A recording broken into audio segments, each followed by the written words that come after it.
Cette histoire commence avec un groupe d'aventuriers qui viennent de sceller quelque chose de très dangereux. Ils mentionnent qu'il ne s'agit que d'une question de temps avant que le donjon inversé ténébreux n'envahisse le monde entier, à moins que quelqu'un ne parvienne à vaincre le Seigneur des Ténèbres. Cela s'est déjà produit par le passé, et c'est pourquoi ils espèrent qu'un héros apparaîtra pour sauver l'humanité. Nous retrouvons ensuite ces aventuriers en plein combat contre un monstre puissant. Leur force est évidente. Ce groupe, connu sous le nom de Lance du Tonnerre, est de rang A et vient tout juste de vaincre une hydre. Mais attendez, ils sont observés. Il se trouve qu'ils diffusent leur aventure en direct et ont atteint 1 million de spectateurs. Impressionnant, ces aventuriers ne sont pas seulement puissants, ils sont aussi très populaires. Cependant, Yuk, notre protagoniste, décide de quitter la Lance du Tonnerre. Simon, le chef du groupe, veut comprendre pourquoi. Yuk lui explique que les récompenses ne sont pas équitables, une critique qu'il formule depuis toujours. Cette fois, il prouve qu'il a raison, car sa récompense est dérisoire. Simon lui rappelle que, bien que les aventuriers forment des groupes, ils restent indépendants et les gains sont proportionnels aux contributions. Barry, un autre membre, estime que c'est correct ainsi et que Yuk devrait au moins être reconnaissant de recevoir un peu d'argent, même s'il ne combat pas et profite des objets des autres. Yami partage cet avis, considérant que Yuk n'est utile que pour préparer les diffusions. Camilla, une autre membre, conseille à Yuk de contribuer davantage s'il veut plus de récompenses. Yuk lui rétorque que ses propos sont injustes, car il l'aide souvent grâce à sa magie. Elle élude ses paroles, et Simon conclut qu'il devra supporter la situation, car aucun autre groupe ne l'acceptera. De plus, Simon lui reproche d'avoir atteint le rang B grâce à une faveur d'une amie d'enfance et que Lance du Tonnerre, un groupe de rang A, l'a accepté par pitié. Cela montre qu'il se moque de son départ, car il n'a aucune importance pour eux. Humilié, Yuk décide de partir. Le chef lui laisse une dernière chance de revenir sur sa décision, mais Yuk reste ferme. Nous découvrons alors la ville de Clovey, surnommée la Cité des Aventuriers. C'est une ville prospère, dotée de nombreuses avancées technologiques. Au sein du guilde, Yuk rencontre la réceptionniste nommée Mamar. Yuk lui annonce qu'il cherche un nouveau travail, ce qui la surprend, puisqu'il appartient normalement à son groupe habituel. Il lui explique qu'il a décidé de partir, ce qui ne choque pas Mamar, car, selon elle, il est courant que des tensions surviennent dans les groupes. Elle lui remet un formulaire à remplir. Nous apprenons alors que Yuk a 20 ans, qu'il est mage rouge et alchimiste de rang B. Il possède des talents comme l'amélioration des capacités, le soutien d'équipe et il est aussi un expert en montage de stream. Une femme, toute excitée de voir Yuk, l'appelle professeur. Il s'agit de Marina, qui a reçu des cours de la part du protagoniste par le passé. Marina est curieuse de savoir ce qu'il fait et, lorsque Yuk lui explique qu'il cherche un groupe, elle trouve cela parfait. Elle aimerait qu'il rejoigne le sien. Peu après, nous rencontrons les autres membres de son équipe, dont Silk, une mage élémentaire, et Ren, une prêtresse. Elles ont également été des élèves temporaires de Yuk. Les 3 femmes n'ont aucun problème à ce qu'il se joigne à elles. Toutefois, elles s'assurent qu'il est certain de vouloir rejoindre leur groupe, car elles sont un groupe débutant de rang D. Yuk répond que cela ne le dérange pas, car dans les groupes de rang plus élevés, les missions sont souvent compliquées et nécessitent l'utilisation d'artefacts coûteux. Il ne veut plus accumuler de dettes. Tout le monde est ravi de cette nouvelle collaboration, et ils acceptent une mission qui consiste à collecter des minerais dans un donjon abandonné ressemblant à une mine. Une fois à l'intérieur, Marina prend la tête du groupe, mais Yuk lui demande de lui laisser le rôle de leader. Marina est surprise, car, en tant qu'épéiste mage, elle est censée diriger lorsque ni voleur ni éclaireur ne sont présents. Yuk reconnaît son rôle, mais il explique qu'il dispose de certains outils très utiles, bien que simples, comme une lanterne détectrice qui utilise une huile spéciale pour révéler les pièges. Même si cette huile est chère, ce n'est pas un problème pour lui, car il peut la fabriquer en tant qu'alchimiste. Il demande ensuite à Marina de couvrir l'arrière-garde, juste au cas où. Tandis qu'ils avancent, Yuk pense brièvement à ses anciens compagnons, mais soudain, il détecte une menace dangereuse au fond du donjon. Il demande à tout le monde de se préparer à combattre. Il se retrouve face à des monstres appelés Bolgres. Les filles commencent l'attaque pendant que Yuk utilise ses sorts de soutien pour renforcer les attaques et la résistance physique de Marina, ce qui lui permet d'éliminer plusieurs ennemis.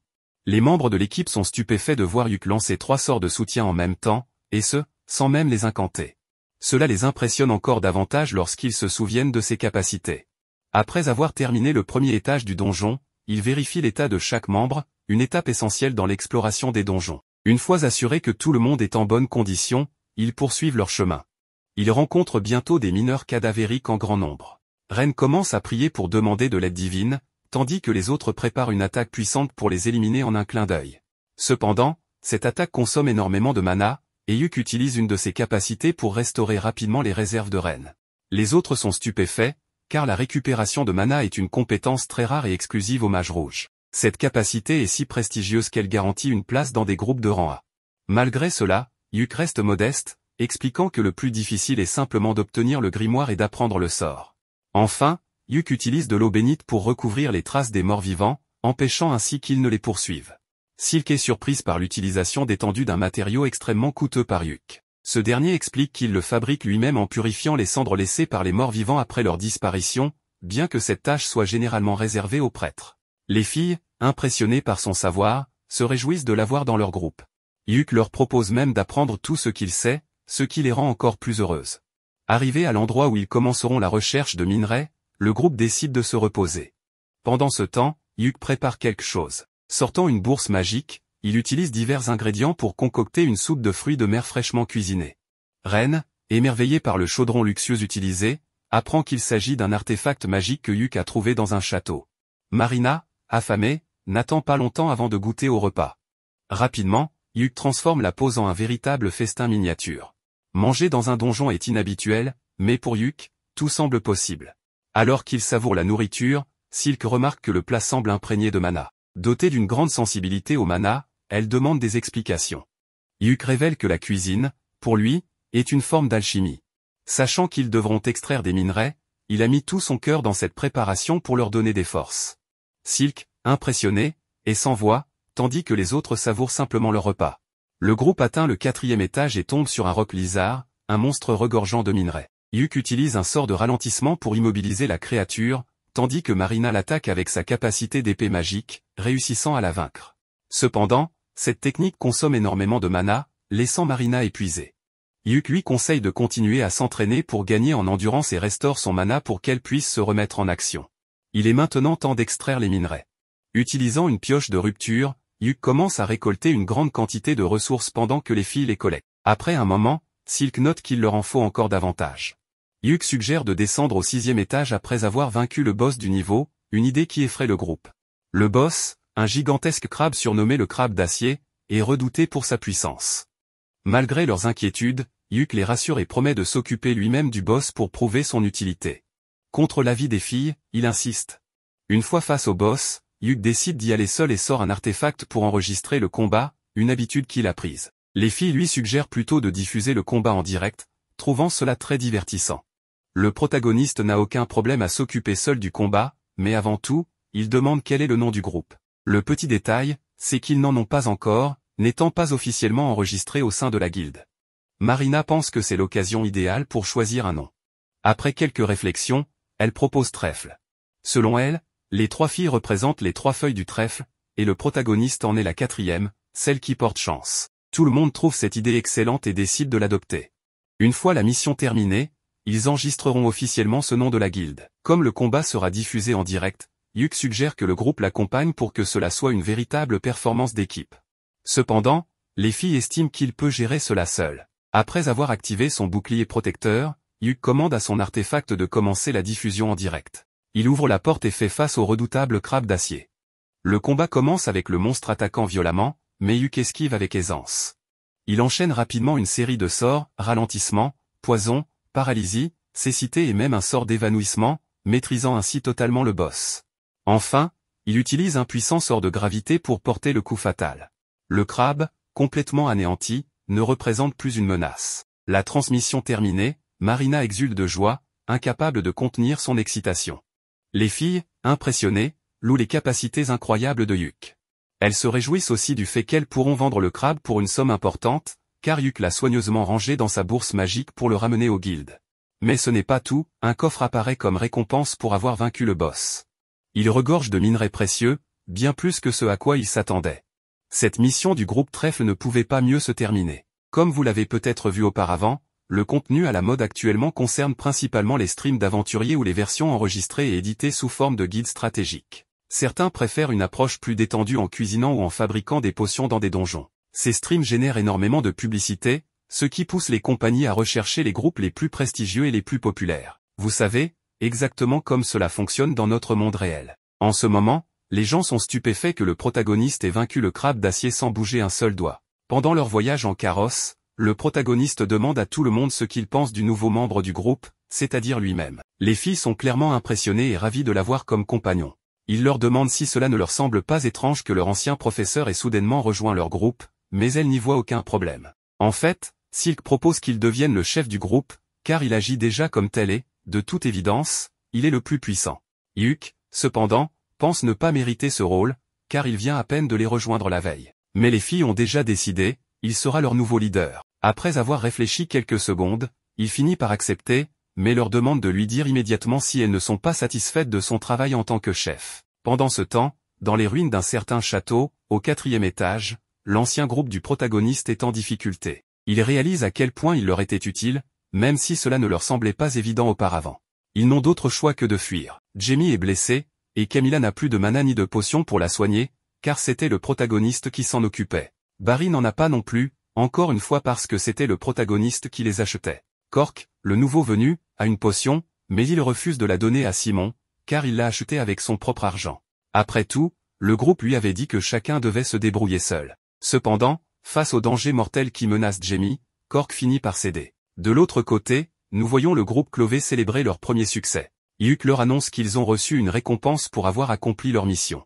Bien que ce ne soit pas grand-chose, ils ont également gagné un bonus grâce au bon état du crabe d'acier. Hyuk demande à Silk comment les récompenses étaient réparties auparavant. Elle explique qu'elle gère l'argent et qu'ils ont un fonds commun pour économiser et acheter une maison, car passer de taverne en taverne n'est pas très pratique. Le protagoniste trouve ce système parfait et dit qu'il s'adaptera sans problème, puisque c'est dans l'intérêt du groupe. Pendant ce temps, Simon et les autres membres de l'ancien groupe discutent de leurs mésaventures et estiment qu'ils n'ont jamais été aussi mal en point. Ils reprochent à Cork d'être un lâche, et tous semblent d'accord. Cork, cependant, leur rétorque qu'ils sont idiots, car les ennemis de cet étage ont un sens de l'odorat si développé qu'ils auraient dû prévoir d'apporter des potions anti-aggro. Simon et Barry ne veulent pas admettre leur faute pour ne pas s'être préparés à l'avance. Cork, excédé, les traite d'incapables et déclare qu'ils quittent le groupe, car ils ne les supportent plus. Le protagoniste, ayant entendu tout cela, observe la scène. Marina demande ensuite ce que le groupe fera demain. Silk lui rappelle qu'ils suivront la recommandation de Hyuk, pour chaque mission accomplie, ils se reposeront 2 jours. Pour l'instant, il annonce qu'il ira acheter des provisions comme des potions, des parchemins, et qu'il fabriquera de l'eau sacrée avec les cendres des mineurs cadavériques. Ils conviennent de se retrouver dans 3 jours à la guilde des aventuriers et décideront alors quelle mission accepter. Cependant, un événement attire l'attention, on commence à diffuser la vidéo du combat de Hyuk contre le crabe d'acier. Elle devient virale. Ce qui est surprenant, c'est que les gens parlent très bien de lui et de son groupe. La vidéo génère énormément de vues. Les 2 présentateurs sont enthousiasmés par le fait qu'un mage rouge ait accompli une telle prouesse. Ils annoncent que le groupe s'appelle Clové et espèrent qu'il insufflera un vent de fraîcheur dans le monde des aventuriers. Cela ne plaît évidemment pas à l'ancien groupe du protagoniste, et les critiques ne tardent pas. Ils pensent que Hyuk s'est joint à un groupe de bas niveau juste pour briller. Malgré cela, Clové célèbre le début prometteur de leur nouvelle aventure, et Hyuk ne peut retenir quelques larmes de bonheur. Cependant, un certain individu semble très mécontent du comportement du protagoniste. Le lendemain, notre protagoniste se trouve à la guilde des aventuriers et s'adresse à Mamar. Il lui demande une mission qui offrirait beaucoup d'expérience et une bonne récompense pour 3 débutantes. Mamar trouve qu'il en demande trop, mais le protagoniste est convaincu que son groupe peut gérer des missions allant jusqu'au rang B. Elle lui propose alors une mission, récupérer des pierres dans une zone récemment occupée par une bête dangereuse. Il commence à y réfléchir, et c'est à ce moment que les filles arrivent. Il leur parle de la mission, et Marina, sans perdre une seconde, accepte. Mamar enregistre donc la mission. Le protagoniste leur demande 1 minute pour leur donner les détails, ce qu'il n'a pas eu le temps de faire puisque les filles ont accepté sans même l'écouter. Il explique que même si elles sont déjà allées dans la forêt d'Ordan, où se déroulera la mission, cette fois, une créature extrêmement dangereuse s'y trouve. Les filles ne s'attendaient pas à cela, mais elles affirment que ce n'est pas un problème, elles ont besoin d'expérience et d'argent. Elles sont persuadées qu'avec Hyuk à leur côté, tout se passera bien. Ils conviennent de se retrouver dans 1 heure. Entre-temps, Mamar donne le reçu de la mission à Hyuk. Elle avait tout orchestré pour que Clové accepte cette mission. La dernière mission de Clové a gagné énormément de popularité, et le public réclame plus de vidéos de leurs aventures. Le protagoniste n'a pas le choix, il décide de profiter de l'occasion pour accroître encore la popularité du groupe. Cependant, cet individu étrange continue de l'observer, visiblement très en colère, sans que l'on sache pourquoi. Alors que Hyuk se promène en ville, il remarque qu'il est suivi de manière flagrante. Malgré ses efforts pour échapper à son poursuivant, il finit par se retrouver face à lui. Cet homme, furieux, exige que Hyuk quitte le groupe Clové. Hyuk lui répond que cela n'a aucun sens, car il est actuellement le leader et n'a rejoint le groupe que 3 jours plus tôt. L'individu n'en revient pas et devient agressif, affirmant qu'il aurait dû être le vrai leader. Il commence à dire des choses insensées, comme quoi il l'a fait pour elle et qu'il mérite davantage cette place. Le protagoniste, pensant que cet homme est simplement ivre, utilise un sort pour le faire trébucher et le calmer. Pendant qu'ils se rendent sur leur mission, Silk explique que ce type s'appelle Bezio. C'est un individu qui a demandé à plusieurs reprises à rejoindre le groupe et qui, pire encore, croyait leur rendre service en le faisant. En résumé, c'est un personnage un peu fou et très lourd. Yuk raconte qu'il l'a laissé dans la rue, mais qu'il le signalera à la guilde à leur retour de mission. Et si cet individu continue d'insister, il prendra des mesures plus sévères. Cette déclaration rend les filles heureuses, surtout Marina. Le protagoniste en profite pour lui offrir quelques bonbons. En examinant les détails de la mission, il découvre qu'ils auront besoin de 3 pierres de la cascade de Yomom, qui devrait se trouver sur la rive du lac. Mais un obstacle se dresse devant eux, une créature dangereuse, probablement un ours, un cerf-loup ou même un sanglier, des animaux typiques des forêts. Yuk demande si elles ont déjà été dans cette forêt, et elles répondent que oui, mais qu'à l'époque, il n'y avait aucun animal dans la zone. Cette révélation alerte le protagoniste, car cette forêt devrait normalement être pleine de vie. Cela signifie qu'elles ont eu beaucoup de chance, la créature était probablement déjà là, mais elles ne l'ont simplement pas croisée. Le protagoniste décide alors d'utiliser son caméra pour enregistrer tout l'affrontement avec la bête. Même en cas de fuite, tout sera capturé. Ren demande pourquoi faire cela, et il explique qu'il est essentiel d'identifier la créature en premier lieu. Si le groupe est en danger, la guilde observera tout et enverra des renforts. Et s'ils réussissent à vaincre la bête, la vidéo servira de preuve pour réclamer leur récompense. Ils arrivent finalement à la forêt, près du lac. Yuk explique clairement que si les choses tournent mal, il ne faut pas hésiter à fuir rapidement. Ils commencent alors à enregistrer, lançant officiellement leur mission.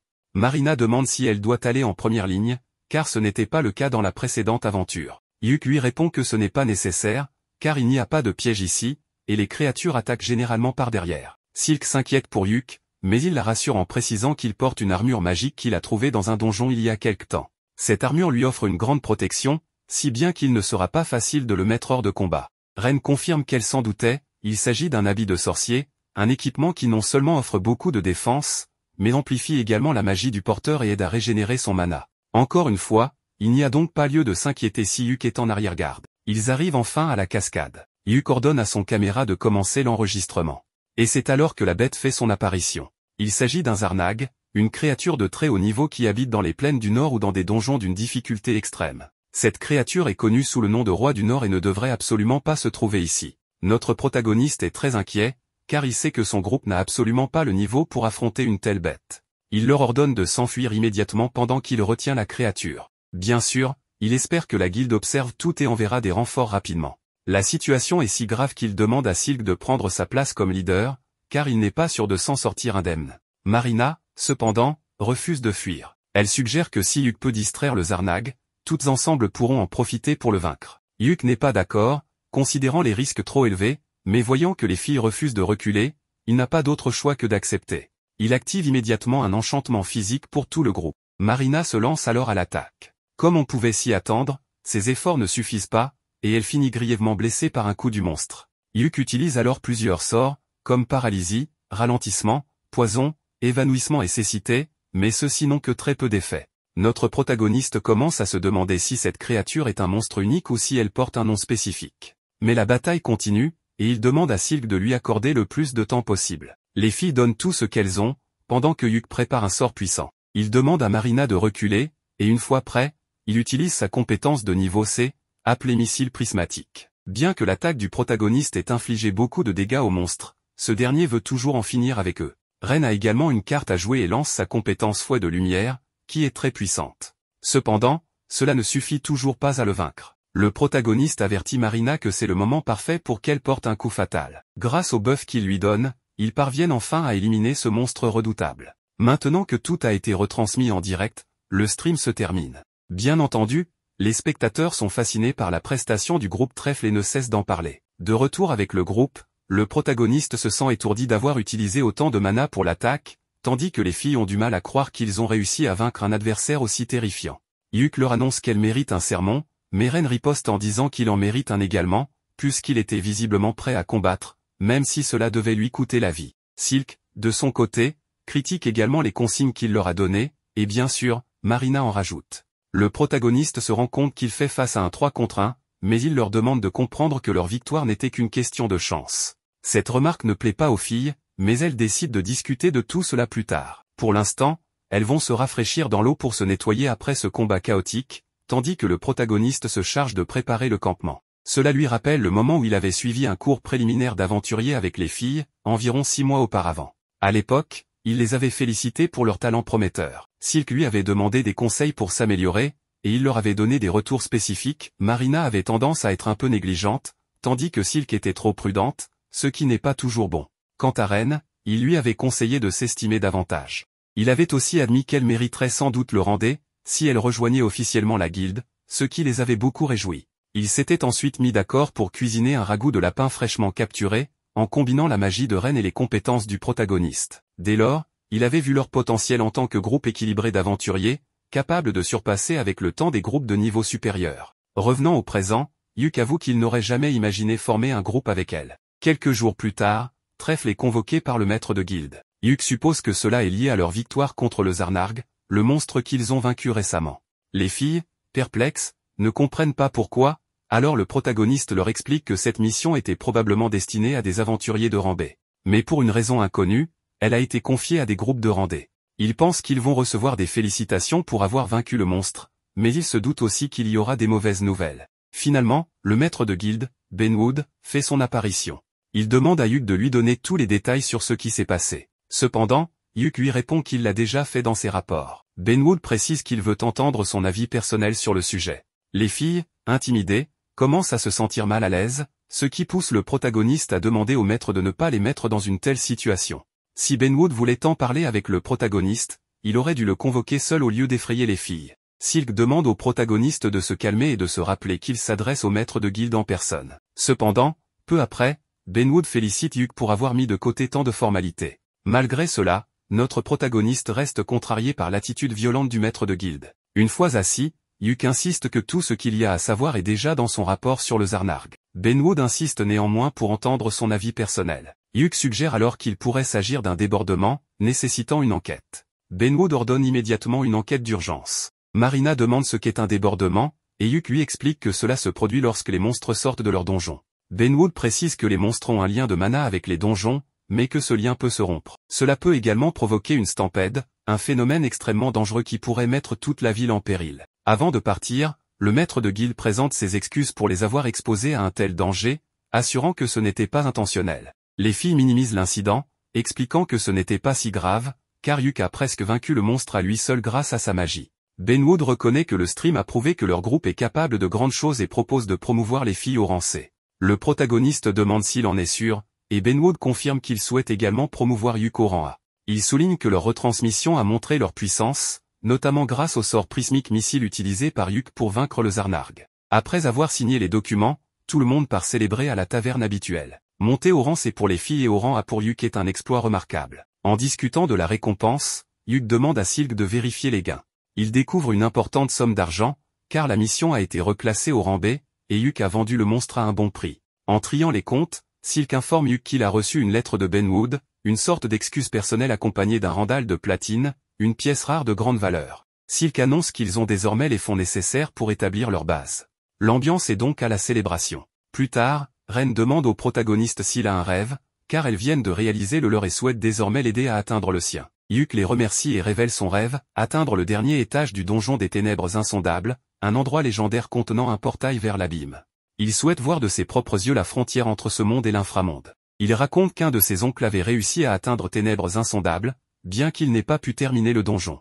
Yuk admire cet oncle depuis son enfance et a toujours rêvé de suivre ses traces. La rouquine trouve cela fascinant et propose même de retransmettre l'exploration en direct. Yuk, cependant, leur rappelle que ce n'est pas une tâche à prendre à la légère, l'accès au donjon nécessite une autorisation gouvernementale et un groupe de rang A au minimum. Cela n'effraie pas les filles, qui s'enthousiasment pour ce nouvel objectif collectif. Le prochain défi du groupe Trèfle est donc clair, ils iront dans le donjon des ténèbres insondables, quoi qu'il en coûte. En attendant, le groupe de Yuk est devenu la sensation du moment. Bien qu'ils aient fondé Trèfle il y a à peine un mois, ils figurent déjà parmi les groupes les plus populaires. Simon, de son côté, a du mal à croire que quelqu'un comme Yuk soit plus populaire que lui. Certains affirment que Yuk profite uniquement des missions de bas niveau, qu'il est médiocre et qu'il fait semblant d'être impressionnant. Mais l'envie se fait sentir, Simon apprend que Yuk a été promu au rang A récemment et s'inquiète de voir Yuk réussir si bien alors qu'il est lui-même dans une situation désespérée. Depuis que Yuk a quitté la lance du tonnerre, les nouveaux membres ont du mal à s'adapter et finissent généralement par abandonner le groupe rapidement. Les membres actuels sont tellement aveuglés qu'ils blâment tout le monde sauf eux-mêmes pour cette situation. Simon est particulièrement frustré de l'absence de Jamie. Camilla explique qu'elle n'avait simplement pas envie de venir et qu'elle s'éloigne progressivement du groupe en général. Pendant ce temps, Jamie regarde le stream de Yuk et de son groupe. Peut-être qu'elle commence à ouvrir les yeux sur la situation du moins, on l'espère. Barry suggère de demander à Yuk de revenir. Malgré ses défauts, il était capable de suivre le rythme du groupe, contrairement aux autres nouveaux membres. Camilla est d'accord, tout allait mieux quand Yuk était là. Simon ne pense pas très différemment et envisage même cette idée. Barry propose d'offrir une augmentation à Yuk pour le convaincre, en réduisant le salaire de Jamie, qu'il considère désormais comme inutile. Simon semble déjà avoir des plans en tête à ce sujet. De l'autre côté, le groupe Trèfle revient tardivement d'une mission et se dirige vers la guilde. En chemin, Marina interroge Yuk sur Mamar, remarquant qu'il semble bien s'entendre avec elle. Elle découvre que Mamar est l'une des plus anciennes membres du guilde et qu'elle connaît Yuk depuis ses débuts en tant qu'aventurier. La jalousie de Marina est évidente, mais elle essaie rapidement de détourner l'attention pour éviter que les autres ne s'attardent sur ses remarques. Peu après, Simon apparaît face à Yuk. Ce dernier demande aux filles d'aller parler avec Mamar pendant qu'il discute avec Simon. Ce dernier propose d'aller boire quelque chose, mais Yuk, fatigué de sa récente mission, refuse poliment. Simon insiste, lui demandant de revenir dans l'Anse du Tonnerre. Il lui rappelle leur rêve d'enfance, atteindre le portail de l'abîme pour voir la frontière entre leur monde et l'inframonde. Simon affirme que Yuk aurait tout ce dont il a besoin avec l'Anse du Tonnerre, un groupe de rang A, les autorisations nécessaires du gouvernement et du guilde. Il propose même d'augmenter son salaire pour le convaincre. Mais Yuk refuse fermement, déclarant qu'il est désormais le leader de Trèfle et qu'il n'a aucune intention d'abandonner son groupe. Simon, contrarié, lui demande s'il est conscient des problèmes qu'il rencontre depuis son départ et s'il ne ressent pas de remords. Il lui reproche même d'être en partie responsable des difficultés actuelles de l'Anse du Tonnerre. Mais Yuk lui rappelle que c'est eux qui l'ont traité comme de la poubelle et qu'il n'a aucune envie de retourner dans leur groupe. Simon n'en revient pas, mais les filles, qui avaient discrètement écouté toute la conversation, font irruption. Marina demande à Yuk s'il compte les abandonner, ce à quoi il répond qu'il n'en est absolument pas question. Il leur promet qu'il restera leur leader pour toujours. Il insiste cependant sur le fait qu'ils doivent maintenant terminer leur rapport de mission avant d'aller, comme d'habitude, célébrer un peu leur succès. Dans une autre scène, Yuk assis avec ses amis, leur annonçant qu'une guilde leur a confié une mission qu'ils doivent accomplir. Cette demande provient d'Hurty, une entreprise très influente. Silk mentionne que son arc provient justement de cette compagnie. Hurty fait la promotion d'un nouveau produit, et les trois doivent porter la toute dernière armure fabriquée par une filiale d'Hurty. De plus, l'entreprise utilisera leurs images à des fins promotionnelles. Les filles sont ravies, surtout Marina. Leur enthousiasme atteint son paroxysme lorsqu'elle découvre la généreuse récompense et la haute qualité de l'armure. Ainsi, la prochaine mission de l'escouade Clovey consiste à accomplir leur tâche tout en portant l'armure dernier cri d'Hurty. La mission se déroule dans la ville de Qualto, où se situe le siège d'Hurty, plus précisément dans les ruines d'Aion. À son arrivée, Yuk commente qu'il est déjà venu ici quelques fois avec son ancienne équipe à l'époque. À ce moment-là, ses amis apparaissent vêtus de leurs nouvelles armures, resplendissantes. Yuk est un instant subjugué par leur beauté avant de leur offrir un petit sourire. Même si elles ne sont pas encore habituées à ces tenues, elles s'y feront rapidement. Il explique ensuite que, cette fois, ils ne feront pas de diffusion en direct. À la place, ils enregistreront des séquences vidéo directement pour Hurty. Ainsi, ils commencent leur tournage, puis entrent dans les ruines d'Aion, une immense ruine antique ne comptant que 4 étages. Leur objectif est d'atteindre le sanctuaire de la cité abandonnée. En explorant, ils découvrent des escaliers menant vers les bords est et ouest. Marina propose de descendre en rappel, mais Yuk l'avertit que c'est trop dangereux. Pour prouver son point, il ramasse une pierre et la laisse tomber dans le vide. Dès qu'elle touche le sol, des barrières électriques invisibles bloquent le passage. Ces barrières, créées grâce à un puissant sort de distorsion, empêchent toute traversée. Ils descendent ensuite au 2e étage, où Yuk remarque un cercle rouge au centre de la zone. En s'approchant, il réalise qu'il s'agit d'un piège géant. Il attrape un long bâton et le pousse vers le cercle rouge. Dès que le bâton touche la zone, des flèches et des lances jaillissent de toutes parts. Évitant habilement cette pluie de projectiles, il progresse jusqu'à un escalier menant plus bas. Avant de descendre, Yuk suggère de prendre une collation rapide. Alors qu'ils s'apprêtent à avancer, ils s'arrêtent soudainement, quelque chose leur bloque le passage. Instinctivement, ils se mettent en position de combat. Devant eux se dressent 4 énormes orques. Silk saisit son arc, mais Yuk lui ordonne de rester calme. Toutefois, Silk est enflammée et déclare qu'elle les éliminera tous. Elle s'exclame qu'ils ne doivent en laisser aucun s'échapper. Ces orques ne sont pas de simples monstres, car malgré leur niveau C, Yuk leur demande de ne pas les sous-estimer. Yuk établit rapidement un plan de bataille, attaquant d'abord avec la magie et les flèches, ensuite Marina chargera et Silk fournira un soutien à distance. Marina lance une boule de feu, faisant reculer les orques, tandis que Yuk les bombarde de pierres explosives de tous les côtés. Silk termine le travail en les transperçant de ses flèches une à une. Affaiblie, Marina fonce, son épée enveloppée d'énergie, et tranche une orque en deux avant de bondir dans les airs pour en abattre une autre. Après le combat, Yuk ramasse un fragment doré, tandis que Marina trouve une étrange lettre sur l'une des orques. En la lisant, Yuk comprend qu'il s'agit d'un enregistrement d'inspiration, un artefact ancien capable de révéler un potentiel caché. Il n'a pas beaucoup de valeur marchande et le vendre serait un gâchis. Il propose alors de le restaurer eux-mêmes. Cet objet peut légèrement améliorer les talents d'un utilisateur, comme lui offrir une classe secondaire ou débloquer une nouvelle compétence. Après discussion, il décide que Marina en bénéficiera, puisqu'elle ne possède encore qu'une seule classe.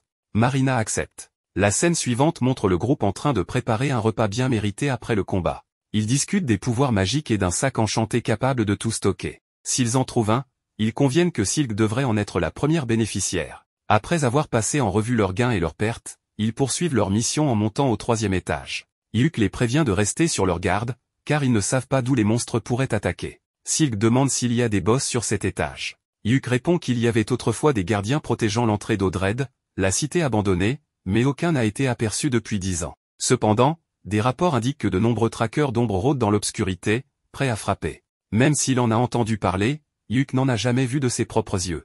Marina lui demande à quoi il ressemble. Yuk décrit des silhouettes humanoïdes entièrement noires avec des yeux lumineux. Soudain, des créatures correspondant exactement à cette description émergent des ténèbres. Yuk est sidéré, car il n'en a pas vu depuis plus d'une décennie. Réalisant l'importance de la situation, il demande à ses amis d'enregistrer leur rencontre. Il les rassure que ces monstres ne peuvent pas traverser le corridor du moins, c'est ce qu'il croit. Mais contre toute attente, l'une des créatures franchit le corridor. Yuk ordonne immédiatement à ses amis de se préparer au combat. Il sort un parchemin d'amélioration multiple, tandis que Marina charge pour attaquer. Avant qu'elle ne puisse frapper, le monstre riposte violemment et l'envoie au sol. Ren accourt pour la soigner avec sa magie, tandis que Yuk et Silk coordonnent leurs attaques. Le monstre riposte en blessant Yuk au visage, mais il ne bronche pas et poursuit son assaut. C'est alors que la créature lance un sort de malédiction sur lui, le plongeant dans l'inconscience. Avec Yuk hors de combat, les filles prennent les choses en main. Ren brandit sa lance et attaque, tandis que Silk prépare ses enchantements. Soudain, Silk sent que le monstre s'apprête à frapper Marina. Réagissant vite, elle demande à Ren de lancer une bénédiction sacrée sur Marina, qui est ainsi protégée juste à temps. Déterminée, Ren déchaîne un puissant sort de zone pour en finir, mais avant que son attaque n'atteigne la cible, le monstre disparaît pour réapparaître juste devant Silk, lui tirant une salve d'énergie noire. À cet instant, Yuk reprend conscience et active un parchemin de protection lumineuse, faisant s'écraser le monstre au sol. Saisissant l'opportunité, Yuk et ses amis attaquent ensemble sans relâche. Après un combat intense, la créature est enfin vaincue. Le groupe célèbre leur victoire et Yuk remercie ses amis, admettant qu'il n'aurait pas pu réussir seul. Ren souligne que le monstre ne devrait pas avoir pu traverser le corridor, ce qui les intrigue. Yuk décide qu'ils doivent terminer leur mission avant d'approfondir cette question. Enfin, ils atteignent les portes d'Odred, la cité abandonnée d'Aion, marquant la fin de leur aventure pour aujourd'hui. De retour à la guilde des aventuriers de Qualto, Yuk soumet son rapport et leurs images. La guilde demande une réunion avec son équipe après avoir entendu parler du traqueur d'ombre. En attendant, ils prennent 2 jours de repos bien mérités. Les filles sont ravies, elles veulent explorer la ville, découvrir ses artefacts et visiter le célèbre jardin botanique. Yuk leur promet de les accompagner où elles le souhaitent. Puis, repérant un restaurant, il leur propose de déguster du poulet rôti pour célébrer leur aventure. D'un autre côté, dans le canal souterrain de Moringan, nous retrouvons le groupe Thunder Pike, en train de manger dans les égouts et de se plaindre qu'ils n'ont rien de décent à manger. Ils regrettent l'époque où Yuk était là, car grâce à son étrange marmite, ils mangeaient bien mieux. Simon leur demande d'arrêter de se plaindre et leur ordonne de se préparer, car ils vont maintenant affronter les Bolgres. Barry est très confiant, et Simon lui demande s'il a préparé des potions, mais celui-ci répond qu'il n'en a pas besoin puisqu'ils ont Camilla. Cependant, cette dernière leur rappelle qu'ils ne peuvent pas toujours compter sur elle et que, de toute façon, les potions de mana sont très chères. Une dispute éclate, mais Simon leur ordonne de se taire et demande à Jamie de tout préparer pour la retransmission.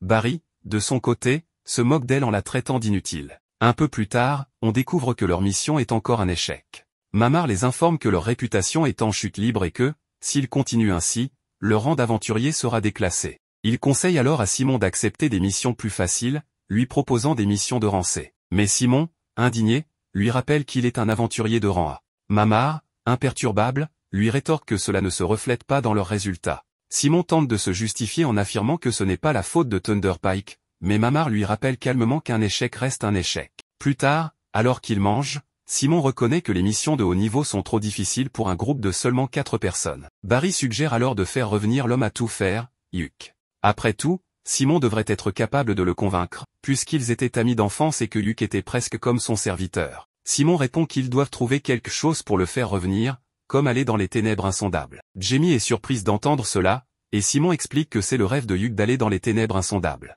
Il est donc probable que si on lui propose d'y aller, il accepte l'invitation. De plus, il pourrait coopérer avec d'autres groupes pour plus de sécurité. Mais en réalité, il n'aurait même pas besoin d'y aller pour de vrai, il suffirait de faire semblant. Après tout, le groupe de Hugh est seulement de niveau C, donc même s'il le voulait, il ne pourrait pas y aller. En entendant cela, Jamie pense que ces types sont vraiment irrécupérables. Pendant ce temps, de leur côté, Hugh informe les filles que le donjon des ruines d'Aion est fermé en raison d'une enquête. Alors qu'ils marchent dans les rues, de nombreuses personnes les reconnaissent et les encouragent, tandis que d'autres ne les voient que comme des novices. Cependant, Hugh leur assure qu'ils n'ont pas à s'inquiéter, car le monde est rempli de gens envieux.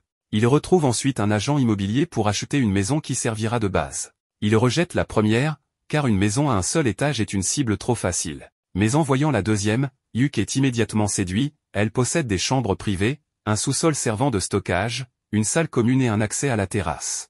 Tout le monde adore cette maison, mais l'agent immobilier, nommé Honday, souhaite leur montrer une dernière propriété. Cependant, en marchant dans la rue, Hugh se sent mal à l'aise en réalisant que cette maison est située non loin de la base de Thunder Pike. En apprenant cela, les filles informent Honday qu'il n'est pas nécessaire de voir la dernière maison, car elles sont déjà convaincues par la précédente. De plus, elles ne veulent absolument pas avoir Thunder Pike comme voisin. Sans perdre de temps, Hugh et les filles commencent à emménager. Hugh est surpris lorsque les filles lui demandent quelle chambre il va prendre, car il pensait qu'elles allaient vivre seules. Mais elles lui font comprendre qu'elles veulent vivre avec lui. Hugh est un peu nerveux, mais elles lui disent que cela ne sert à rien de discuter. Après tout, comment pourrait-il abandonner 3 filles sans défense dans une maison? Finalement, il accepte, mais leur demande de bien verrouiller leur porte, car après tout, il reste un homme. Après avoir terminé leur installation, ils vont manger. Hugh leur offre une gigantesque tablette en guise de décoration et de cadeau de pendaison de crémaillère, car elle leur sera utile pour regarder leurs propres vidéos et planifier des stratégies. Tout le monde est ravi et trinque à leur nouvelle base. Mais à ce moment-là, une publicité de Thunder Pike apparaît sur l'écran, annonçant leur mission de trouver les ténèbres insondables. Les filles se tournent immédiatement vers Hugh, mais il leur assure que, bien que ce soit son rêve, il ne s'agit pas d'une course. D'ailleurs, son rêve a un peu changé ces derniers temps, car maintenant, il veut aller aux ténèbres insondables avec elle. À cet instant, un message magique de la guilde lui est parvenu. En la lisant, il découvre qu'il s'agit d'une demande de soutien venant de Thunder Pike. Il demande alors poliment à Mamar de les informer qu'il refuse de collaborer avec eux. Un peu plus tard, alors qu'il se promène en ville, Simon l'aborde directement et exige une explication. Mais Hugh lui répond très clairement qu'il n'a aucune intention de collaborer avec Thunder Pike. Il ira aux ténèbres insondables, mais pas avec eux. Il conseille même à Simon de réfléchir à ses choix une bonne fois pour toutes. Il fait déjà partie d'un autre groupe, et il est très malpoli et impoli de lui demander de revenir dans leur groupe. Simon, comme d'habitude, essaie de le blâmer pour tous ses échecs. Bien que Hugh soit agacé, il répond qu'il n'ose pas le rendre responsable d'avoir quitté Thunder Pike. On l'obligeait toujours à préparer les choses, à enquêter sur la mission, à collecter des informations sur le donjon. On lui confiait toutes les tâches qui n'étaient pas liées au combat, et il a supporté cela pendant longtemps en espérant qu'un jour il s'en rendrait compte. Mais ils n'ont jamais pensé à lui, alors il ne veut pas maintenant entendre parler de cette histoire d'amis. Ren lui prend la main, l'aidant à se calmer, et après s'être excusé auprès de Ren, Hugh décide de partir. Simon tente encore de le convaincre en lui expliquant que s'ils échouent à nouveau, Thunder Pike sera rétrogradé. Mais Hugh lui répond clairement que ce n'est plus son problème. 2 semaines plus tard, le maître de guilde informe Hugh qu'il est fort probable qu'un débordement soit en train de se produire, en montrant divers points sur la carte où des événements similaires ont eu lieu. Hugh demande ce qu'en pense l'Académie royale, et le maître de guilde lui répond qu'ils ne peuvent pas exclure la possibilité qu'il s'agisse d'un débordement. Surpris, Hugh lui demande si cela concerne la mission d'enquête sur les ténèbres insondables. Le maître de guilde l'arrête et explique que si cette mission a été approuvée, c'est probablement parce qu'elle est liée à la vague de monstres. Le maître de guilde confie alors à Hugh une mission pour son groupe, Trèfle, enquêter sur les ténèbres insondables. Mais Hugh objecte, expliquant qu'un groupe de rang C ne peut pas être envoyé sur une mission aussi dangereuse. Cependant, Benwood révèle que le groupe Scordia s'est retiré. Il précise qu'il ne demande pas à Hugh de conquérir l'endroit, seulement de l'étudier. Hugh insiste sur le fait que pour progresser, il faut compléter la mission, mais Benwood refuse et lui remet un précieux parchemin de sortie. Il veut des informations provenant directement de Hugh et de personne d'autre. À ce moment-là, Mamar entre dans la pièce et remet à Hugh une demande officielle, le groupe Trèfle est temporairement considéré comme un groupe de rang A. La mission leur est confiée sur ordre du roi de Welmelia. Sans autre option, Yuk informe ses coéquipières et leur dit qu'il préférerait refuser cette mission. Bien que la récompense soit alléchante et que cela améliorerait leur score, c'est une mission dangereuse et il manque encore d'expérience. Silk lui répond qu'elle comprend ses inquiétudes, mais qu'ils peuvent se préparer. De toute façon, tôt ou tard, ils devront explorer ce donjon pour trouver le portail vers l'abîme, donc c'est une bonne occasion d'y aller en avance. Toutes les filles sont d'accord. Ren demande alors à Yuk s'il a peur, et il lui avoue qu'il a effectivement peur mais de les perdre. Ren l'enlace et lui dit d'accepter la mission. Voyant ses coéquipières déterminées à l'aider, il s'excuse auprès d'elle. Silk explique aux autres que leur professeur a longuement réfléchi à leur sécurité, et qu'elles doivent progresser autant que possible pour qu'ils n'aient plus à s'inquiéter pour elles. Après avoir trouvé un accord, ils se rendent auprès de Benwood et l'informent qu'avant de partir, ils veulent recruter un autre membre pour les soutenir. Ils demandent à Benwood de leur recommander quelqu'un de compétent. Benwood leur apprend que Mamar a déjà anticipé cela et leur présente Néné, qui souhaite les rejoindre. Mamar précise qu'elle est la fille d'un ami et qu'elle a causé des ennuis dans sa terre natale. Il l'a donc amenée avec lui pour l'aider à changer de voie. Néné se présente alors sous le nom de Néné Shilfindle, une ancienne voleuse devenue ninja. Elle promet de se consacrer entièrement au groupe. En ce moment, le groupe se trouve à l'entrée du donjon, et Silk est surprise de voir qu'elle se situe juste sous le siège de la guilde. Mamar explique que la guilde a été construite à cet endroit précisément pour sceller l'entrée et la protéger. Benwood veut leur annoncer une nouvelle, Scordia, l'un des 3 groupes de rang A, s'est retiré de l'enquête. C'était déjà connu, mais maintenant, le groupe Grantsblow a fait de même.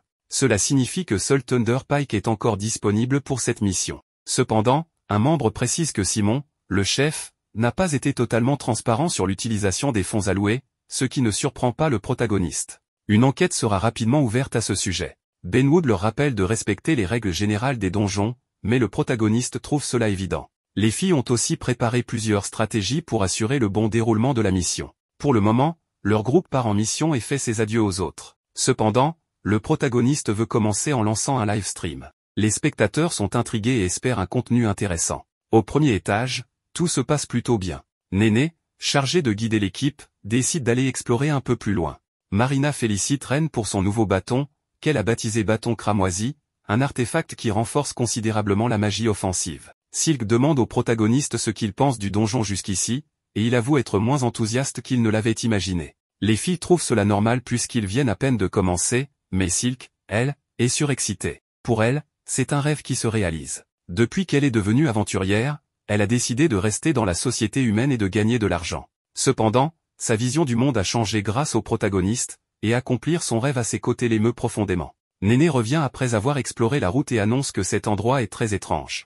Pendant qu'ils poursuivent leur chemin, le protagoniste leur apprend que Thunder Pike est déjà arrivé au 8e étage. Marina est surprise, car cela fait 2 semaines qu'ils sont ici, et ne progresser que jusqu'au 8e étage est peu. Yuk explique que l'objectif de la mission est de découvrir si quelque chose d'inhabituel se passe dans ce donjon, et non de le conquérir. Comme l'expédition est diffusée en direct, le maître de la guilde et les représentants de l'Académie royale examineront la vidéo en détail. D'après les archives de l'Académie, ce donjon est en réalité une tour souterraine. Une rumeur dit qu'il existe un escalier qui monte vers la surface. Les documents historiques indiquent que quiconque tente de monter sans emprunter ces escaliers subit des effets étranges, comme une distorsion spatiale. En résumé, la règle de ce donjon est d'utiliser les escaliers, que ce soit pour monter ou pour descendre. Soudain, Néné détecte un monstre qu'ils ne pourront pas éviter. Ils n'ont pas le choix, ils doivent combattre. Le monstre qui apparaît est étrange, et l'équipe se demande s'il s'agit d'une chimère. Yuk donne ses instructions, Ren doit lancer un sort offensif compact, Silk doit viser la tête avec son arc, et Marina doit utiliser une nouvelle technique plutôt que son épée habituelle, car leur but est d'éliminer le monstre avant qu'il ne puisse riposter. Marina, la rousse, mentionne qu'elle aurait aimé utiliser une épée, car grâce à un parchemin que le protagoniste lui a donné, elle a obtenu la classe secondaire de samouraï. Néné est surprise que Marina ait 2 classes aussi particulières, mais cette dernière avoue qu'elle aurait préféré apprendre la magie. L'équipe enchaîne les attaques et blesse sérieusement la créature. Après plusieurs assauts combinés, ils finissent par la vaincre, même s'ils ont peut-être un peu exagéré. Après un moment, ils atteignent une zone sécurisée où ils décident de se reposer. Ils arrêtent temporairement la diffusion, et tout semble se dérouler à merveille. Avant de continuer, il faut faire le point sur l'état de chacun. Comme prévu, tout le monde est en pleine forme, car ils n'ont affronté qu'un seul monstre. À présent, il est temps d'ouvrir un coffre. Yuk hésite à le montrer en direct, car Silk pense que si des aventuriers de bas niveau obtiennent un butin spécial, cela pourrait provoquer de la jalousie. Il décide donc de ne pas filmer cette partie. Néné veut ouvrir le coffre, mais découvre qu'il est piégé. Heureusement, elle est bien préparée et désamorce le mécanisme sans difficulté avant d'ouvrir le coffre. À l'intérieur, il trouve de nombreuses pierres précieuses. Le protagoniste demande à Silk de ranger les gemmes et l'or dans sa nouvelle bourse. En fouillant davantage, il découvre une bague très précieuse, mais aussi un étrange cube noir. Les filles sont intriguées et veulent savoir ce que c'est, mais il n'en est pas certain lui-même. C'est étrange, comme si l'objet attendait une réponse.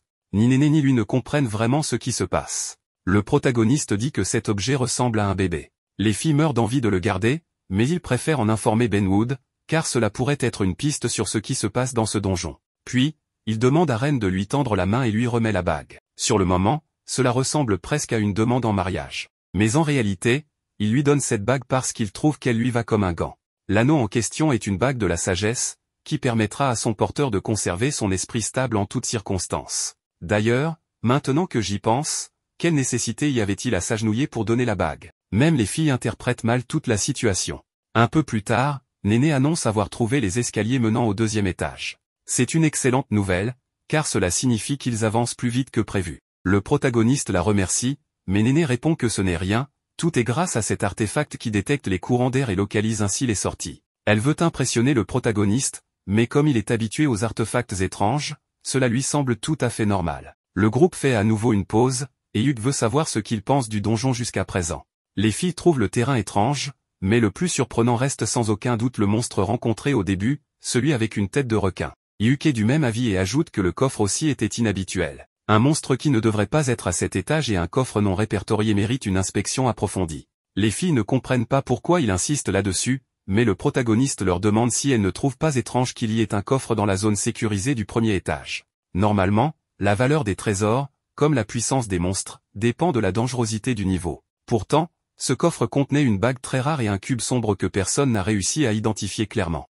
Cela n'a aucun sens, mais pour le moment, ils doivent retourner à la sortie. Néné détecte alors quelqu'un, il s'agit de Thunder Pike. Simon demande au protagoniste pourquoi il n'a pas accepté sa requête s'il comptait de toute façon venir. Il lui répond que cette requête n'était qu'un moyen sournois de le recruter et qu'il est là uniquement parce que Benwood l'a envoyé en mission spéciale. Barry prévient qu'il ferait mieux de ne pas les sous-estimer, et Camilla exige des excuses, estimant que le protagoniste est ingrat. Simon n'accorde pas d'importance à tout cela, car désormais, ils sont en mission ensemble et il demande au protagoniste de lui remettre toutes les informations et objets collectés. Selon lui, puisqu'ils ont une alliance temporaire, ils doivent tout partager. Le protagoniste refuse, affirmant qu'il n'y a aucune alliance entre eux. Barry estime qu'il devrait être reconnaissant, car il lui offre une alliance malgré son rang inférieur. Camilla est du même avis et les avertit qu'ils devront travailler dur pour compenser. Les spectateurs du stream remarquent déjà la tension entre les deux groupes. Simon insiste sur le fait que le rapport devrait être géré par le groupe de rang A. Silk l'interrompt et lui demande s'il n'a pas honte d'extorquer des aventuriers de rang inférieur malgré son statut. Barry lui ordonne de se taire, tout comme Camilla, et il la méprise pour être une elfe noire, ce qui est évidemment inacceptable. Les autres filles s'indignent de ses propos, mais Simon leur ordonne de se taire, affirmant qu'il parle uniquement avec Hugh. Le protagoniste explose de colère et hurle à Simon de la fermer immédiatement. Il considère Silk comme un membre de sa famille et ne laissera personne lui manquer de respect. Simon tente à nouveau de manipuler Hugh pour l'apaiser, mais ce dernier en a assez. Il leur dit clairement qu'il trouve répugnant de devoir collaborer avec eux et leur répète qu'il ne travaillera jamais avec Thunder Pike. 2 jours plus tard, Benwood informe Thunder Pike que plusieurs plaintes ont été déposées contre eux. Parmi les plaignants figurent des sponsors, le Conseil elfique, l'Union civile de Wellem et même le quartier général de la guilde. Simon ne comprend pas pourquoi, estimant que c'est le groupe inférieur qui les a insultés et perdu son sang-froid. De plus, il continue d'insulter l'elfe noir, ce qui exaspère Benwood. Ce dernier est furieux de leur attitude insupportable et leur rappelle que leurs commentaires discriminatoires ont été diffusés en direct devant tout le monde, ce qui a terni l'image du royaume. Un tel acte pourrait compliquer les relations avec le royaume des elfes. Thunder Pike doit donc faire une déclaration publique d'excuses et se préparer à perdre leur licence d'aventurier. Pire encore, en fonction des décisions prises, ils pourraient être exilés du royaume à jamais. Simon tente de se justifier en rappelant leur mission d'exploration, affirmant que sans eux, Trèfle ne pourra rien accomplir. Mais Benwood l'interrompt, en réalité, Trèfle a obtenu d'excellents résultats, contrairement à Thunder Pike, qui n'a fait que gaspiller l'argent du royaume. Plus tard, Simon est toujours enfermé dans son délire et ne comprend pas pourquoi il devrait s'excuser. Simon soupçonne Hugh de lui avoir tendu un piège, mais peu après, le gros lard qui avait harcelé les filles de Trèfle, lui propose un plan parfait pour se venger de Hugh et de Trèfle. Simon, à court d'options, demande plus de détails. Maintenant, le protagoniste demande à Marina si elle sait comment utiliser le cube noir. Elle répond que oui, qu'elle l'a découvert récemment, mais qu'elle a besoin de son aide pour y parvenir. Tous deux le tiennent, et Marina lui demande de penser à elle. Le cube la connaît déjà, donc il serait bien de lui montrer un peu de sa perspective. Hyuk commence à penser à Marina, et soudain, le cube brille et se transforme en une grande épée de qualité exceptionnelle. Le protagoniste ne comprend toujours pas comment fonctionne ce cube, mais Marina lui explique que c'est un peu comme un bébé, il a besoin à la fois d'une mère et d'un père. Ensuite, le groupe est sur le point d'entrer à nouveau dans les ténèbres insondables. Le protagoniste est bien conscient que si le danger est trop grand, il devra utiliser le parchemin de sortie. Pour l'instant, il commence la mission et s'adresse aux spectateurs pour leur annoncer qu'il s'agit de la deuxième incursion de trèfle dans le donjon. Leur objectif est d'atteindre les escaliers menant au 3e étage afin d'explorer davantage. Un peu plus tard, on les voit descendre les escaliers, et tout se passe plutôt bien. Il semble que le donjon n'ait pas changé depuis leur dernière visite. Mais en arrivant au 2e étage, ils se retrouvent face à un paysage totalement inattendu. Ils ne comprennent pas comment cela est possible. Hyuk leur demande de rester calme, car il existe déjà des étages qui ressemblent à des zones extérieures. Ren lui répond que oui, mais que cela ne devrait pas arriver dès le 2e étage. En général, ces environnements n'apparaissent qu'à partir du 20e étage, ce qui rend la situation très étrange. Comme il faut rassembler des informations, Ren décide d'utiliser sa magie pour sonder les alentours. Elle ne détecte absolument rien, pas même un monstre. Mais lorsqu'elle demande à Hyuk de tourner à gauche, elle aperçoit une sorte de maison. Malheureusement, ses yeux commencent à fatiguer, alors il va falloir aller voir sur place. Silk trouve cela fascinant qu'il y ait une maison ici, et Hyuk est d'accord, c'est très étrange de trouver une maison intacte dans un donjon. Il y a forcément quelque chose d'anormal. De plus, il est inquiet à propos du soleil visible dans ce monde, s'il s'agit d'un artefact, d'accord, mais si c'est un vrai soleil, cela signifie que la nuit pourrait être dangereuse. Un peu plus tard, ils arrivent à la maison. Hyuk hésite sur ce qu'il doit faire. Ren ne perçoit aucune trace de mana, mais Hyuk sait que l'entrée pourrait être risquée. Soudain, une vieille femme sort de la maison et leur dit qu'elle n'a pas eu de visiteurs depuis longtemps. Tout le monde est surpris, car personne ne devrait vivre dans un donjon. Il lui demande pourquoi elle est ici, mais elle répond que c'est une longue histoire et les invite à entrer pour en discuter. Le protagoniste refuse immédiatement, ce n'est pas un endroit pour prendre le thé, mais un donjon. La vieille femme les regarde avec compassion et leur dit qu'ils devraient se dépêcher, car la nuit va tomber, et tout va empirer. À ce moment-là, l'espace autour d'eux commence à se distordre. La maison grandit et la vieille femme se transforme en une femme magnifique. Elle regarde le protagoniste avec pitié et lui dit qu'il était sur le point de franchir un seuil dangereux.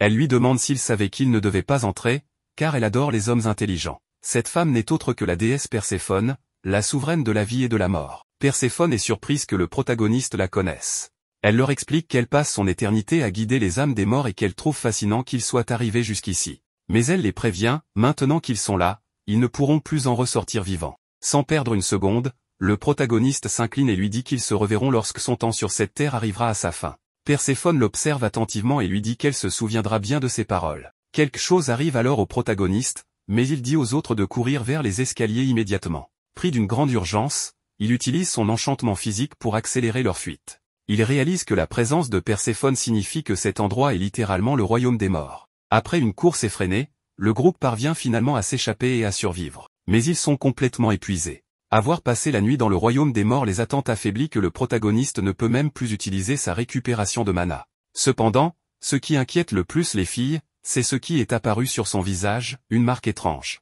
Il semble qu'il ait été maudit par Perséphone, et même Ren ne peut pas la retirer. Hyuk leur dit de ne pas s'inquiéter, il ira au temple une fois rentré chez lui. Pendant qu'il mange, Hyuk réfléchit. Il pense que cet endroit était les pleines cendres de l'épopée de Remazurka, et que les mots qu'il a adressés à Perséphone, nous nous reverrons quand mon heure viendra, sont exactement les mêmes que ceux du héros de l'épopée. C'est peut-être ce qui lui a permis de survivre. Il explique que ce royaume est un monde en dehors du leur, régi par Perséphone. Il est enfermé dans un cycle sans fin où le jour symbolise la paix et la nuit représente la mort. Cela signifie que lorsqu'ils étaient là-bas, tout était inversé, le jour et la nuit, la vie et la mort, la jeunesse et la vieillesse.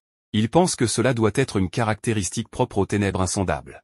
D'après lui, le portail vers l'abîme est en réalité un passage vers un autre monde. Ren lui demande quel est le lien entre cela et les ténèbres insondables. Hyuk pense que cette dernière réplique en fait le monde auquel elle est connectée. En d'autres termes, les ténèbres insondables est un donjon qui émule un autre monde. Le portail de l'abîme doit traverser plusieurs dimensions, y compris celle-ci. Si c'est vrai, alors le donjon pourrait être capable de recréer d'autres mondes, comme les pleines cendres. Enfin, ce ne sont que les hypothèses du protagoniste. Maintenant qu'il y pense, Hyuk veut savoir à quel étage il se trouve, mais il semble qu'il n'ait aucun moyen de le savoir. Il soupçonne qu'il pourrait être au 30e étage, précisément celui atteint par l'expédition d'il y a 20 ans. Il semble qu'ils aient sauté plusieurs étages sans comprendre pourquoi. Selon Marina, il est probable que les escaliers les transportent à des étages aléatoires et que le deuxième étage du début n'était peut-être pas réellement le deuxième. En tenant compte de cela, le protagoniste ne sait pas s'il doit se retirer ou continuer. Silk pense qu'il est encore trop tôt pour y réfléchir et recommande de se reposer. Les autres filles sont du même avis, car elles ont à peine l'énergie de marcher. Tout le monde décide donc de se reposer. Hyuk est le premier à s'endormir, mais à son réveil, il est attaché. Simon dit l'avoir suivi. Hyuk lui demande ce qu'il veut, mais Simon reste confiant car il dit avoir l'avantage, et il semble dire vrai. Camilla dit qu'elles ont toutes été attachées pendant leur sommeil, et Barry avertit que ce que Ren porte autour du cou est un collier de soumission. Simon raconte qu'il l'a reçu d'un sponsor qui déteste profondément le protagoniste. Grâce à cela, Ren obéira à tout ce qu'il ordonne. Bien sûr, il n'a pas de bonnes intentions. Maintenant qu'ils ont été considérés comme des criminels et exilés, tout lui est égal. Simon dit qu'il veut donner une seconde chance au protagoniste et faire la paix. Il lui tend un papier à signer. Ce document indique que dès le début de la mission, Trèfle a demandé une alliance avec Thunder Pike. Il stipule également que la discrimination envers les elfes est un problème chez Trèfle et que Thunder Pike a été sollicité pour donner l'exemple. Il accuse Trèfle de tous les dégâts causés en raison de leurs mensonges, notamment ceux de leur chef, Hyuk. De plus, le protagoniste est censé exprimer de profonds regrets et s'excuser auprès de Thunder Pike, qui est totalement innocent. Enfin, Thunder Pike absorbera Trèfle pour l'aider à corriger son comportement. En résumé, Simon veut que Hyuk dise tout cela en direct pour redorer l'image de Thunder Pike. Le protagoniste refuse, mais Simon commence à le frapper. Il estime que Hyuk lui doit tout après les avoir abandonnés. Il croit toujours que Hyuk est responsable de tout ce qui leur est arrivé. Barry lui demande de se calmer, car si Hyuk meurt, rien de tout cela ne fonctionnera. Simon comprend que c'est vrai. Pour prouver qu'il est sérieux, il ordonne à Barry de tuer Silk. Cependant, avant cela, il dit vouloir s'amuser un peu avec elle. Hyuk sait que la situation va très mal tourner, alors il décide de signer le papier pour que tout le monde soit laissé en paix. Simon lui tend alors le document et de l'encre pour signer, mais soudain, un étrange tremblement se produit. Le protagoniste s'arrête, sentant que le donjon est instable, mais Simon n'en a rien à faire. Tout le monde commence à tomber, et il semble que ni le protagoniste ni les filles ne vont s'en sortir. Heureusement, Jamie utilise un sort pour amortir leur chute. Cet événement est inattendu, mais le protagoniste n'hésite pas à la remercier. Simon lui demande ce qu'elle fabrique, mais des orques apparaissent soudainement. Jamie donne alors sa sacoche à Hyuk. Le protagoniste active alors le parchemin de sanctuaire. Jamie réveille tout le monde et les libère du sortilège.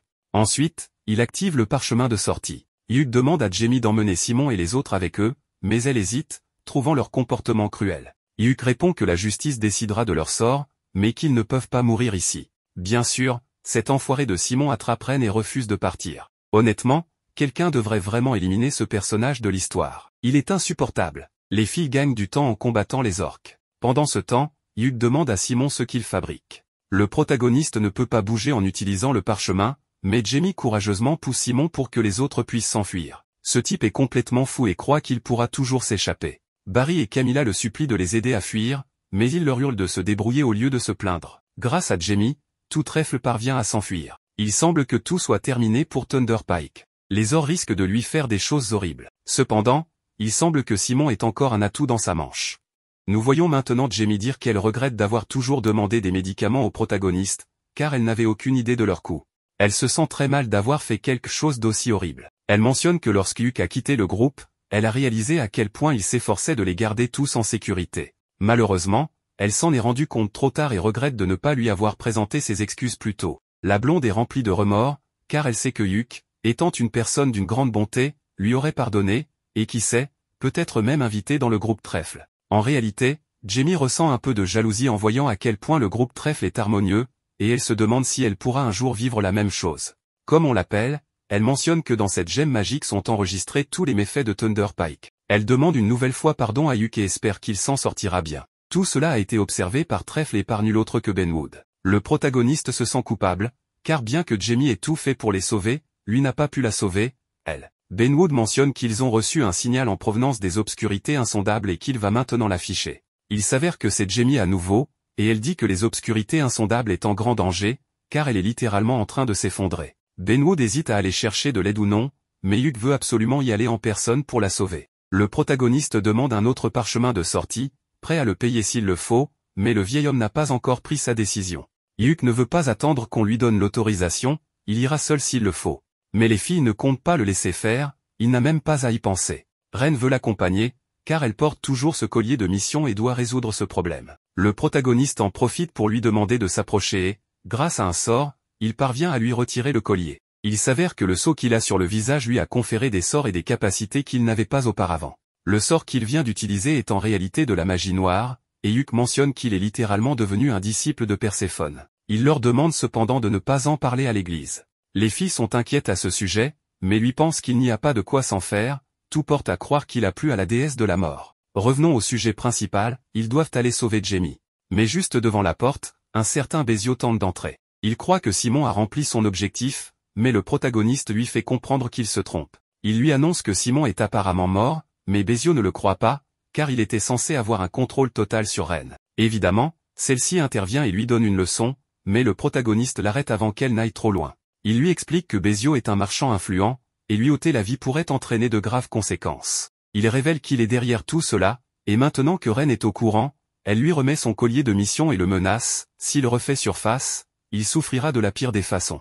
Elle lui fait également comprendre qu'elle appartient désormais au protagoniste, ce qui choque toutes les autres. Le protagoniste veut en profiter pour lui laisser un dernier cadeau, il lui lance une sorte de malédiction. Si Bézio s'approche de Ren volontairement, son sang commencera à bouillir. Mieux vaut pour lui être prudent. Durant la nuit, tout le groupe s'est réuni et a préparé tout le nécessaire pour aller secourir Jamie. Elle pense que tout est prêt, mais le protagoniste leur rappelle que l'essentiel manque encore, le parchemin de sortie. Le problème, c'est qu'ils sont rares, et personne ne sait si Benwood a pu en obtenir un par miracle. Quelqu'un frappe à la porte. Cette fois, c'est Lucène du groupe Scordia. Ce bel homme tend au protagoniste son précieux parchemin de sortie, mais avant cela, il veut savoir pourquoi diable il veut retourner dans les obscurités insondables. Le protagoniste répond que c'est pour sauver une amie qui, d'ailleurs, lui a récemment sauvé la vie. Lucène accepte cette explication et lui remet le parchemin. Pour lui, l'essentiel est que le protagoniste comprenne ce qui est réellement important pour un véritable aventurier. Néné mentionne que, selon les rumeurs, Lucène a perdu la majeure partie de son groupe dans un donjon.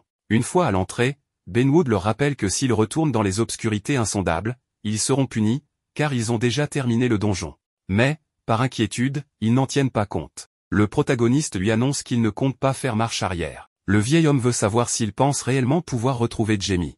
Le protagoniste explique que, puisque les obscurités insondables semblent être connectées à d'autres mondes, tout dépendra de s'ils auront la chance d'être envoyés au même endroit qu'elle. Enfin, en y réfléchissant mieux, Hugues se rend compte que cela ne dépend pas tant de la chance, mais plutôt du subconscient de l'aventurier. Par exemple, lorsque son oncle, Benwood et les autres sont entrés, ils avaient en tête que le donjon était linéaire, ce qui les a menés directement jusqu'à la fin. Benwood comprend maintenant, c'est pour cela que, lorsque le protagoniste y est allé avec d'autres pensées, il s'est retrouvé dans l'endroit le plus étrange de tous, le champ gris. Hugues et les autres entrent en ne pensant qu'à une seule chose, sauver Jamie. Après être entrés et avoir combattu de nombreux ennemis, ils atteignent un niveau où ils découvrent la ville de Fini complètement détruite. Ils ne tardent pas à trouver une trace de sang, et Hugues sait que si cela appartient à Jamie, elle se dirigera sans aucun doute vers la maison de son frère. En suivant la trace, il la trouve allongée au sol, mais malheureusement, elle n'est pas seule. Simon est bel et bien vivant et remercie le protagoniste de lui avoir épargné la peine d'aller le chercher.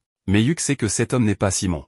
En fait, Silk remarque qu'il ressemble étrangement à ce monstre sombre et harceleur d'il y a plusieurs épisodes. Le protagoniste comprend immédiatement ce qui s'est passé, parmi les artefacts donnés par Bézio, il y en avait plusieurs de dangereux, ce qui pourrait expliquer cette transformation. Simon, ou du moins ce qu'il reste de lui, veut que Hugues s'excuse et attaque immédiatement. Le protagoniste active ses buffs physiques, et Marina est la première à l'affronter. Le problème est que Simon semble posséder une régénération surhumaine, ou plutôt, il est littéralement immortel. Profitant de cette capacité, il veut tout prendre à Hugues, y compris ses compagnons. Le protagoniste utilise un parchemin de bouclier de lumière et sait qu'il doit éliminer Simon au plus vite, sinon il ne pourra pas sauver Jamie. Tout le groupe l'attaque en même temps, lui infligeant de graves blessures, mais Simon se régénère à une vitesse absurde. Il promet de se venger de Hugues pour l'avoir abandonné, le tenant toujours responsable de son sort. Hugues se souvient de son ami Simon d'autrefois, quand tout était différent. Malgré cela, il récite un puissant sort et lui lance un missile prismatique, le condamnant à subir ce pouvoir pour l'éternité.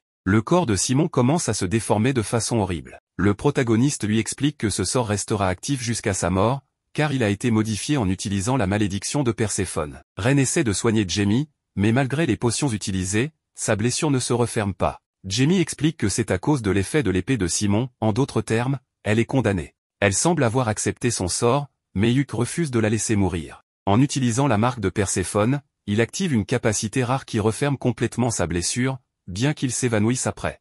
Ren confirme que Jamie est hors de danger, une excellente nouvelle. Il est temps de rentrer, mais un groupe entier de Shadow Stalkers arrive pour achever Simon.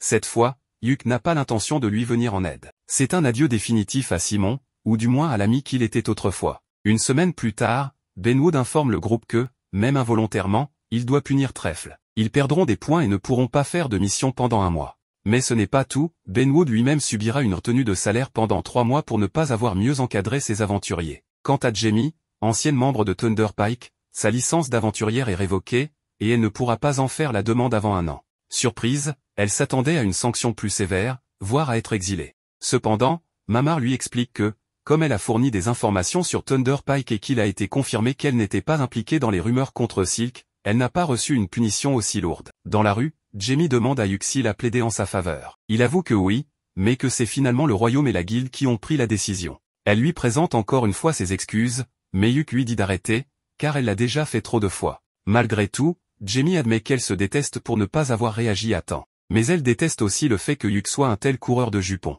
Elle se demande si elle pourra changer un jour, mais Yuk pense qu'elle l'a déjà fait, vu qu'il parle normalement en ce moment même. De son côté, le protagoniste se dit qu'il aurait dû changer les choses plus tôt, car leur situation aurait pu être bien différente. Jamie insiste sur le fait que tout était la faute de Simon et des autres, et qu'il ne doit pas se sentir coupable. Yuk accepte ses paroles et lui fait ses adieux. Il est temps pour elle de rentrer chez son frère, tandis que lui doit retourner auprès de son groupe.